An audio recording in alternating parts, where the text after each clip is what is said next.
नमस्कार मित्रांनो, मी दीपक वळवी. मित्रांनो, आजच्या या व्हिडिओत आपण पाहणार आहोत सीसीटीव्ही फुटेज बाबत अहवाल लेखन व इतिवृत्त लेखन. माहे ऑगस्ट 2026 करता सभा क्रमांक 3 साठी लेखन करण्याचा प्रयत्न केलेला आहे. त्याआधी मित्रांनो, आपण जर या चॅनलला नवीन असाल, या चॅनलला सबस्क्राईब करायचं आहे, या व्हिडिओला लाईक करायचा आहे, हा व्हिडिओ आपल्या मित्रांना नक्की शेअर करायचा आहे. कारण असेच माहितीवरील व्हिडिओ आपणास या चॅनलला पाहावयास मिळतात. मित्रांनो, आपणास जर या सीसीटीव्ही फुटेजची PDF किंवा वर्ड फाईल हवी असेल तर डिस्क्रिप्शनला जी लिंक दिली आहे त्यावरून आपण हे प्राप्त करू शकणार आहात. या ठिकाणी शाळा, केंद्र, तालुका, जिल्हा आपणास टाकून घ्यायचा आहे. ज्या दिवशी आपण सीसीटीव्ही फुटेजची तपासणी करणार आहोत ती तारीख या ठिकाणी टाकून घ्यायची आहे. या ठिकाणी ठराव किंवा ठरावाचा तपशील थोडक्यात या पद्धतीने लेखन करून घ्यायचं आहे. दिनांक 27 ऑगस्ट 2026 रोजी शाळा या ठिकाणी शाळेचं नाव टाकून घ्यायचं आहे आणि जे विद्यार्थी सुरक्षा व भौतिक सुविधा विकसन समितीचे अध्यक्ष आहेत त्यांचं नाव या ठिकाणी आपल्याला टाकून घ्यायचं आहे. त्यांच्या अध्यक्षतेखाली विद्यार्थी सुरक्षा व भौतिक सुविधा विकसन समिती मधील ठरविलेल्या सदस्यामधून दिनांक 27 ऑगस्ट 2026 रोजी सीसीटीव्ही फुटेज पाहणी करण्यात आले. या पद्धतीने प्रस्तावनेचे लेखन आपल्याला करून घ्यायचं आहे. सभेचा पहिला विषय या ठिकाणी घेण्यात आलेला आहे, मागील सभेचे इतिवृत्त वाचन करणे. यावेळी सभेत मागील सभेचे इतिवृत्त वाचून कायम करण्यात आलेले आहे. दुसरा विषय या ठिकाणी घेण्यात आलेला आहे, शाळेच्या परिसरातील सीसीटीव्ही कॅमेऱ्यांची कार्यक्षमता व फुटेजची नियमित पाहणी करणे.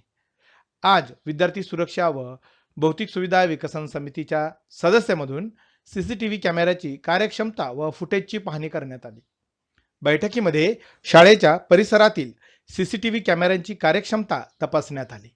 सर्व सीसीटीव्ही कॅमेऱ्यांचे फुटेज नियमितपणे पाहणी करण्याबाबत चर्चा व ठराव करण्यात आले. कॅमेऱ्याची रेकॉर्डिंग व्यवस्थित सुरू आहे की नाही याची तपासणी करण्यात आली. शाळेतील प्रवेशद्वार, वर्गखोल्या व परिसरातील हालचालींचे निरीक्षण करण्यात आले. विद्यार्थ्यांच्या सुरक्षिततेच्या दृष्टीने सीसीटीव्ही प्रणालीचे महत्त्व स्पष्ट करण्यात आले. फुटेजमधील कोणतीही संशयास्पद किंवा अनुचित घटना आढळली नाही. सीसीटीव्ही कॅमेऱ्याच्या लेन्स व इतर उपकरणांची स्थिती तपासण्यात आली. तांत्रिक आढळल्यास तत्काळ दुरुस्ती करण्याचे ठरवण्यात आले. सीसीटीव्ही फुटेजची पाहणी नियमितपणे करण्याची जबाबदारी निश्चित करण्यात आली. विद्यार्थी व शाळेच्या सुरक्षिततेसाठी आवश्यक दक्षता घेण्याचे ठरवण्यात आले.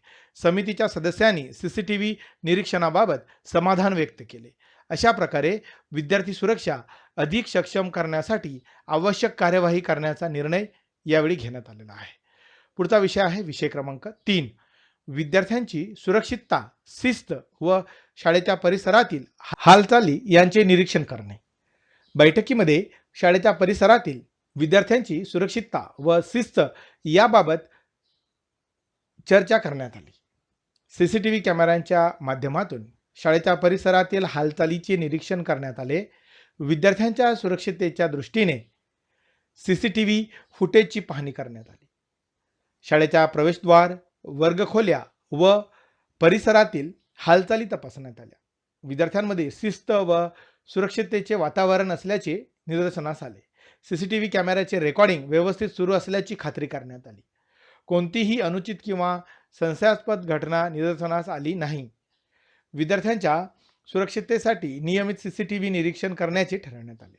समितीच्या सदस्यांनी नियमित देखरेख व आवश्यक दक्षता घेण्याचे मान्य केले. विद्यार्थ्यांच्या सुरक्षिततेला सर्वोच्च प्राधान्य देण्याचा निर्णय घेण्यात आला. वरील प्रमाणे ठराव सर्वानुमते मंजूर करण्यात आलेला आहे. या ठिकाणी सूचक अनुमोदक टाकून घ्यायचा आहे.